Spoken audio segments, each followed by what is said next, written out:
സ്ഥിതി കേരളം പോളിംഗ് തുടങ്ങി ആദ്യ 15 മിനിറ്റുകൾ ഇപ്പോൾ പിന്നിട്ടിരിക്കുകയാണ്. അജിംഷാദ് ഇപ്പോൾ നമുക്കൊപ്പം കോഴിക്കോട് നിന്നും വിനീഷ വൃന്ദാവൻ കൂടി ചേരുന്നുണ്ട്. വിനീഷ, വടകര മുതൽ തിരുവമ്പാടി വരെയുള്ള 13 മണ്ഡലങ്ങളാണ് കോഴിക്കോട് ജില്ലയിൽ ഉള്ളത്. ആദ്യ 15 മിനിറ്റുകൾ പിന്നിടുമ്പോൾ പോളിംഗ് സ്വഭാവത്തെ എങ്ങനെ വിലയിരുത്താനാകും?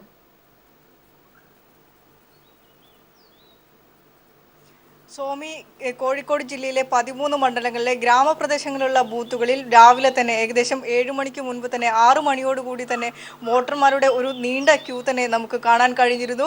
വലിയ ഒരു ആവേശത്തിൽ തന്നെയാണ് വോട്ടർമാരും.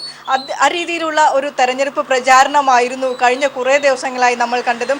ഏകദേശം 1.5 മാസത്തോളം നീണ്ട തെരഞ്ഞെടുപ്പ് പ്രഖ്യാപിച്ചതിന് ശേഷം, സ്ഥാനാർത്ഥികളെ പ്രഖ്യാപിച്ചതിന് ശേഷം ഏകദേശം 1.5 മാസത്തോളം തന്നെ സമയം തെരഞ്ഞെടുപ്പ് പ്രചാരണങ്ങൾക്കായി കിട്ടിയിരുന്നു. ആ ഒരു ആവേശം ഒട്ടും ചോരാതെ തന്നെയാണ് വോട്ടർമാർ പോളിംഗ് ബൂത്തുകളിലേക്ക് എത്തുന്നത്. പോളിംഗ് തുടങ്ങി ഏകദേശം 15 മിനിറ്റോളം പിന്നിട്ടിരിക്കുന്നു. എല്ലാ ബൂത്തുകളിലും തന്നെ സജീവമായി തന്നെ വോട്ടർമാരുടെ സാന്നിധ്യം കാണാനുണ്ട്. 23,59,731 വോട്ടർമാരാണ് കോഴിക്കോട് ജില്ലയിൽ 13 മണ്ഡലങ്ങളിലായി ആകെയുള്ളത്. ഇതിൽ 12,24,324 സ്ത്രീ വോട്ടർമാരും 11,35,407 പുരുഷ വോട്ടർമാരുമാണ് ഉള്ളത്. വലിയൊരു ആവേശത്തിൽ തന്നെയാണ് പുരുഷ വോട്ടർമാരുടെ സാന്നിധ്യമാണ് വിവിധ ബൂത്തുകളിൽ നമുക്ക് കാണാൻ കഴിയുന്നത്. 8,091 സർവീസ് വോട്ടർമാരും കോഴിക്കോട് ജില്ലയിലുണ്ട്. 13 മണ്ഡലങ്ങളിലായി 6,913 പ്രവാസി വോട്ടർമാരാണ് ജില്ലയിലുള്ളത്. ഇതിൽ ഏറ്റവും കൂടുതൽ കുറ്റ്യാടി മണ്ഡലത്തിലാണ് പ്രവാസി വോട്ടർമാർ ഇത്തവണ വോട്ട് ചെയ്യാൻ എത്തുന്നത്. 2,654 വോട്ടർമാരാണ് കുറ്റ്യാടി മണ്ഡലത്തിൽ പ്രവാസി വോട്ടർമാരായി ഉള്ളത്. ഏറ്റവും കുറവ് കുന്നമംഗലം മണ്ഡലത്തിലാണ്. 113 പ്രവാസി വോട്ടർമാരാണ് കുന്നമംഗലം മണ്ഡലത്തിലുള്ളത്. 78,432 കന്നി വോട്ടർമാർ ഇത്തവണ കോഴിക്കോട് ജില്ലയിലെ വിവിധ മണ്ഡലങ്ങളിലായി വോട്ട് ചെയ്യാൻ എത്തുന്നു എന്നതാണ് വലിയൊരു പ്രത്യേകതയും വലിയൊരു പ്രാധാന്യവും. കാരണം ഈ ഒരു കന്നി വോട്ടർമാരുടെ രാഷ്ട്രീയ നിലപാട് അല്ലെങ്കിൽ തിരഞ്ഞെടുപ്പ് ചിന്താഗതി തന്നെയായിരിക്കും ഇത്തവണ കോഴിക്കോട് ജില്ല ആർക്കൊപ്പം നിൽക്കുന്നു എന്ന് നിർണ്ണയിക്കുന്നതിൽ പ്രധാന പങ്ക് വഹിക്കുക. വലിയ രീതിയിലുള്ള രാഷ്ട്രീയ അടിയൊഴുക്കുകളും തിരഞ്ഞെടുപ്പ് ചർച്ചാ വിഷയങ്ങളും നേരിട്ട ഒരു പ്രചാരണ രംഗങ്ങളായിരുന്നു അല്ലെങ്കിൽ പ്രചാരണ മണിക്കൂറുകളായിരുന്നു കഴിഞ്ഞ കുറേ ദിവസങ്ങളായി കോഴിക്കോട് ജില്ലയിൽ കടന്നുപോയത്. കേന്ദ്ര സംസ്ഥാന സർക്കാരുകൾക്കെതിരെയുള്ള ഭരണവിരുദ്ധ വികാരം, ഒപ്പം അതത് രാഷ്ട്രീയ പാർട്ടികൾക്ക് മുന്നോട്ട് വയ്ക്കാനുള്ള ഓരോ തിരഞ്ഞെടുപ്പ് ചർച്ചാ വിഷയങ്ങളും അവരുടെ മാനിഫെസ്റ്റോയും വളരെ നല്ല രീതിയിൽ തന്നെ ചർച്ച ചെയ്ത മണ്ഡലങ്ങളാണ് കോഴിക്കോട് ജില്ലയിലെ 13 മണ്ഡലങ്ങളിലും. നമുക്കറിയാം, വിവിധ വിഭാഗങ്ങൾ, ന്യൂനപക്ഷമാകട്ടെ, മലയോര ജനതയാകട്ടെ, ഒപ്പം വ്യാവസായിക കുടുംബങ്ങളാകട്ടെ, വിവിധ വിഭാഗങ്ങൾ ഉൾപ്പെടുന്നതാണ് കോഴിക്കോട് ജില്ലയിലെ വിവിധ മണ്ഡലങ്ങൾ. മലയോര മേഖലയും ഗ്രാമപ്രദേശങ്ങളും നഗരപ്രദേശങ്ങളും ഉൾപ്പെടുന്നതാണ് കോഴിക്കോട് ജില്ലയിലെ ഈ 13 മണ്ഡലങ്ങളിൽ. ഈ മലയോര ജനത എങ്ങനെ ചിന്തിക്കുന്നു എന്നതിനെ അടിസ്ഥാനമാക്കിയായിരിക്കും തിരുവമ്പാടി അടക്കമുള്ള തിരുവമ്പാടി, കുറ്റ്യാടി മേഖല, മലയോര ഗ്രാമങ്ങളിലെ ഒരു വോട്ടിൻ്റെ അല്ലെങ്കിൽ ഒരു തെരഞ്ഞെടുപ്പ് ചിത്രം, അന്തിമ തെരഞ്ഞെടുപ്പ് ചിത്രം ഈ മലയോര കർഷകർ അല്ലെങ്കിൽ തൊഴിലാളി കുടുംബങ്ങൾ തന്നെയായിരിക്കും തിരുവമ്പാടി, കുറ്റ്യാടി, പേരാമ്പ്ര പോലുള്ള മണ്ഡലങ്ങളിൽ ഒരു വിധി നിർണ്ണയിക്കുക.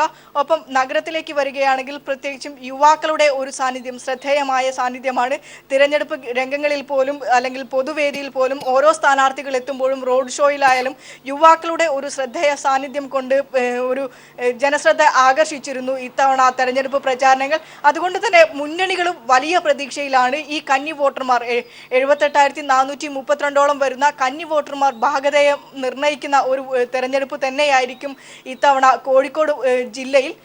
നമുക്കറിയാം, കഴിഞ്ഞ തിരഞ്ഞെടുപ്പിൽ 10 മണ്ഡലങ്ങൾ LDFിനൊപ്പമായിരുന്നു. 13 മണ്ഡലങ്ങളിൽ 3 മണ്ഡലങ്ങളിൽ മാത്രമേ UDF വിജയിക്കാനായുള്ളൂ. അതിനാൽ തന്നെ ഇത്തവണ ഒരു അഭിമാന പോരാട്ടം തന്നെയായിരിക്കും ഇരു മുന്നണികൾക്കും കോഴിക്കോട് മണ്ഡലത്തിൽ. ആ രീതിയിലുള്ള പ്രചാരണ പ്രവർത്തനങ്ങൾ, വലിയ രീതിയിലുള്ള പ്രചാരണ പ്രവർത്തനങ്ങളായിരുന്നു കോഴിക്കോട് ജില്ലയിലെ വിവിധ മണ്ഡലങ്ങളിൽ സ്ഥാനാർത്ഥികൾ നടത്തിയിരുന്നത്. ഒരു താര പരിവേഷം നൽകുന്ന മണ്ഡലങ്ങൾ എന്നൊക്കെ പറയാൻ കോഴിക്കോട് സൗത്ത്, മന്ത്രി MK മുനീർ മത്സരിക്കുന്ന മണ്ഡലമാണ് കോഴിക്കോട് സൗത്ത്. കോഴിക്കോട് സൗത്തിൻ്റെ തെരഞ്ഞെടുപ്പ് പ്രചാരണ ഘട്ടങ്ങളിലെ ആദ്യ ദിവസങ്ങളിൽ തന്നെ മന്ത്രി MK മുനീറിനെതിരെ ഒരു ആരോപണം വന്നിരുന്നു. അദ്ദേഹത്തിൻ്റെ പേഴ്സണൽ സ്റ്റാഫ് അംഗം ഉൾപ്പെടെയുള്ള ആളുകൾ ഉൾപ്പെട്ട് കോഴിക്കോട് ജില്ലയിലെ LDFിനെ അനുകൂലിക്കുന്ന ഇടത് അനുഭാവികളുടെ വോട്ടുകൾ തള്ളിക്കാനുള്ള ഒരു ശ്രമം നടത്തിയിരുന്നു. ഇത് വലിയൊരു രീതിയിലുള്ള തിരിച്ചടിയായി MK മുനീറിന് പറ്റും എന്നതാണ് LDFിന്റെ ഒരു കണക്കുകൂട്ടൽ. അബ്ദുൾ വഹാബാണ് അദ്ദേഹത്തിന് എതിരായി LDFിന് വേണ്ടി മത്സരിക്കുന്നത്. അതിനാൽ തന്നെ അബ്ദുൾ വഹാബിന് മികച്ചൊരു വിജയം കോഴിക്കോട് സൗത്തിൽ ആ മണ്ഡലം പിടിച്ചടക്കാനാകുമെന്ന ഒരു കണക്കുകൂട്ടലാണ് ഇടതുപക്ഷമുള്ളത്. ജില്ലയിലെ മറ്റു മണ്ഡലത്തിലെ കാര്യവും അതുതന്നെയാണ്. എല്ലാ മണ്ഡലങ്ങളിലും ഇടതുപക്ഷത്തിന് തരംഗം സൃഷ്ടിക്കാനാകും എന്ന കണക്കുകൂട്ടലിൽ തന്നെയാണ് ഇടതുപക്ഷം. അതുപോലെ തന്നെ ജോഷ്ല, കോഴിക്കോട് നോർത്ത് ഒരുപക്ഷെ പ്രദീപ് കുമാർ സോളാർ സമരങ്ങളിലൊക്കെ വളരെ സജീവമായി നിന്ന വ്യക്തി കൂടിയാണ് പ്രദീപ് കുമാർ LDFിനെ. അവിടെ PM സുരേഷ് ബാബു ആണ് UDFിന്റെ പ്രമുഖൻ തന്നെയാണ് എതിരിടുന്നത്. ഒപ്പം ജാതിപരമായ പരാമർശങ്ങൾ വന്നു എന്നതിന്റെ പേരിൽ തെരഞ്ഞെടുപ്പ് കമ്മീഷന്റെ താക്കീത് പോലും എത്തിയിരുന്നു കോഴിക്കോട്. അങ്ങനെ കൂടി പ്രത്യേകതകളുണ്ട് കോഴിക്കോടിന് ഈ ഘട്ടത്തിൽ. കോഴിക്കോട് നോർത്ത് മണ്ഡലത്തിലെ അവസ്ഥ പറയുകയാണെങ്കിൽ നിലവിൽ തന്നെ LDF ക്യാമ്പ് വിശ്വസിക്കുന്നത് പ്രദീപ് കുമാർ MLA മണ്ഡലത്തിൽ വിജയിച്ചു കഴിഞ്ഞു എന്നുള്ള രീതിയിലുള്ള കണക്കുകൂട്ടലാണ് LDF ക്യാമ്പിന്റെ ഭാഗത്തു നിന്നുണ്ടാകുന്നത്. അത്രയ്ക്കധികം ആത്മവിശ്വാസത്തിലാണ് കോഴിക്കോട് നോർത്ത് മണ്ഡലത്തിൽ LDF ക്യാമ്പ്. കഴിഞ്ഞ 10 വർഷങ്ങളിലായി തുടർച്ചയായി MLA സ്ഥാനത്ത് പ്രദീപ് കുമാർ MLA ആയിരുന്നു. ഈ 10 വർഷങ്ങളിലായി അദ്ദേഹം നടപ്പിലാക്കിയ വികസന പ്രവർത്തനങ്ങൾ ഏകദേശം 900 കോടി രൂപയുടെ വികസന പ്രവർത്തനങ്ങൾ. പോകാം സ്വാമി പത്മജ വേണുഗോപാൽ. ജനങ്ങളുടെ ഒരു സ്നേഹം കാണുമ്പോൾ തോന്നുന്നു തീർച്ചയായിട്ടും രണ്ടുപേരും ജയിക്കുന്നുള്ള തന്നെ. അത്രയും അച്ഛനോടുള്ളൊരു സ്നേഹം ഞങ്ങളോട് എല്ലാവരും കാണിക്കുന്നുണ്ട്. കേരളത്തിൽ നല്ല പ്രതീക്ഷയുണ്ട്. എത്ര സീറ്റാണെന്ന് ഞാൻ പറയുന്നില്ല, UDF തിരിച്ചു വരും. അക്കാര്യത്തിൽ യാതൊരു സംശയവും വേണ്ട.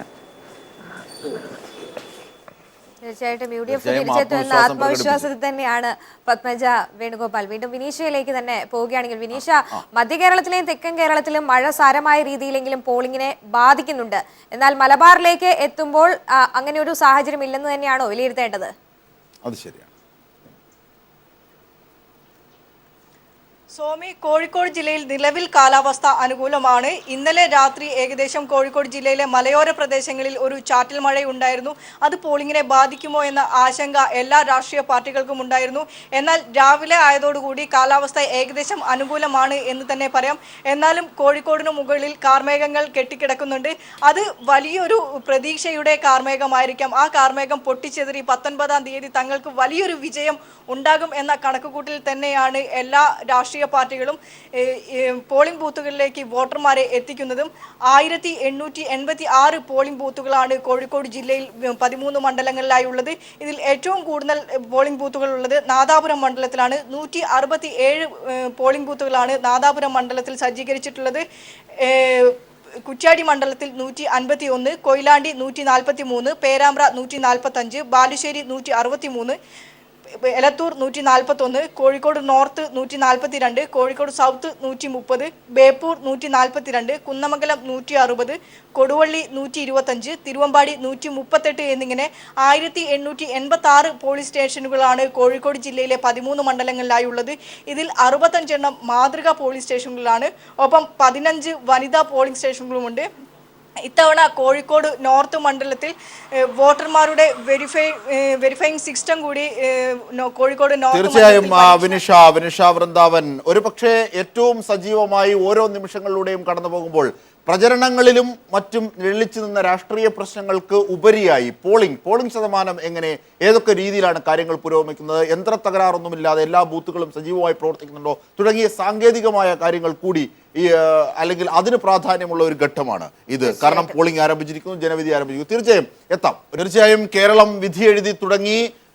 ഈ ഘട്ടത്തിൽ ഏറ്റവും പുതിയ വിവരങ്ങളുമായി എറണാകുളം ജില്ലയിലെ വിവരങ്ങൾ നൽകാനായി സാലി മുഹമ്മദ് ചേരുകയാണ്. സാലി, എങ്ങനെയാണ് പോളിംഗ് ശതമാനം? നീണ്ട ക്യൂ ഉണ്ടോ? തെക്കൻ കേരളത്തിലും വടക്കൻ കേരളത്തിലുമൊക്കെ അത്തരത്തിൽ ക്യൂ നീണ്ടു കഴിഞ്ഞിരിക്കുന്നു. എങ്ങനെ അവിടെ സാലി? അജിംഷാദ്, എറണാകുളം ജില്ലയിൽ പോളിംഗ് ആരംഭിച്ച് അരമണിക്കൂർ പിന്നിടുമ്പോൾ 2.5% പോളിംഗ് രേഖപ്പെടുത്തി എന്ന വിവരമാണ് ലഭിക്കുന്നത്. ചില കേന്ദ്രങ്ങളിലെങ്കിലും ക്യൂ ഇതിനകം തന്നെ രൂപപ്പെട്ടിട്ടുണ്ട്. ഞാനിപ്പോൾ നിൽക്കുന്നത് എറണാകുളം നഗരമധ്യത്തിൽ പനമ്പള്ളി നഗറിലുള്ള ഹയർ സെക്കൻഡറി സ്കൂൾ ബൂത്തിലാണ്. ഇവിടെ 3 ബൂത്തുകളാണുള്ളത്. ഇവിടെ അല്പം മുമ്പ് തൃശ്ശൂർ ജില്ലയിലെ മണ്ഡലത്തിലെ UDF സ്ഥാനാർത്ഥി പത്മജ വേണുഗോപാലത്തെ വോട്ട് രേഖപ്പെടുത്തുകയും അവരുടെ പ്രതികരണം പറയുകയും ചെയ്തു. സംസ്ഥാന വ്യാപകമായി UDF വിജയിക്കുമെന്നും തൃശ്ശൂരിൽ താനും എറണാകുളത്ത് UDF സ്ഥാനാർത്ഥി വിജയിക്കുമെന്നടക്കമുള്ള പ്രതീക്ഷകളാണ് പത്മജ പങ്കുവച്ചത്. ഏതായാലും രാവിലെ 7 മണിക്ക് തന്നെ എല്ലാ കേന്ദ്രങ്ങളിലും പോളിംഗ് ആരംഭിച്ചു.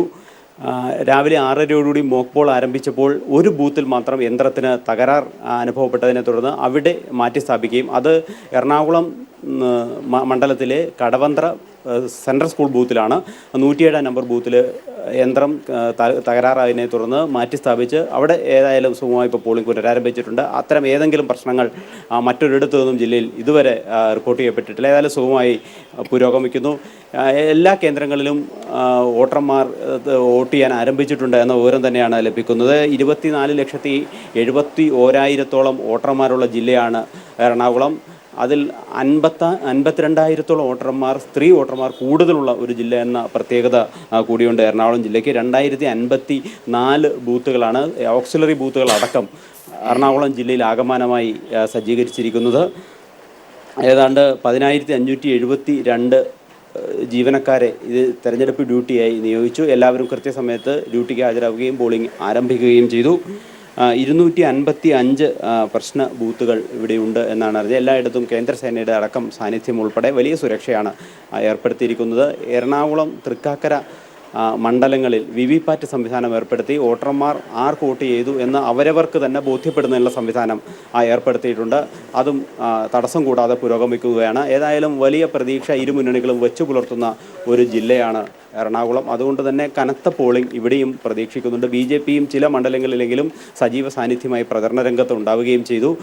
എല്ലാം കാരണങ്ങൾ കൊണ്ടും വലിയ ഒരു പോളിംഗ് ശതമാനം എറണാകുളം ജില്ലയിൽ ഉണ്ടാകും എന്ന് തന്നെയാണ് പ്രതീക്ഷിക്കുന്നത്. പക്ഷേ രാവിലെ മുതൽ നേരിയ തോതിൽ ചാറ്റമഴ ജില്ലയുടെ വിവിധ ഭാഗങ്ങളിലുണ്ട്. അതും അവഗണിച്ച് നല്ല തോതിൽ തന്നെ വോട്ടർമാർ പോളിംഗ് ബൂത്തുകളിലേക്ക് എത്തുന്ന കാഴ്ചയാണ് ഇപ്പോൾ കണ്ടുകൊണ്ടിരിക്കുന്നത്. ഏതായാലും പോളിംഗ് സുഗമമായി പുരോഗമിക്കുകയാണ്.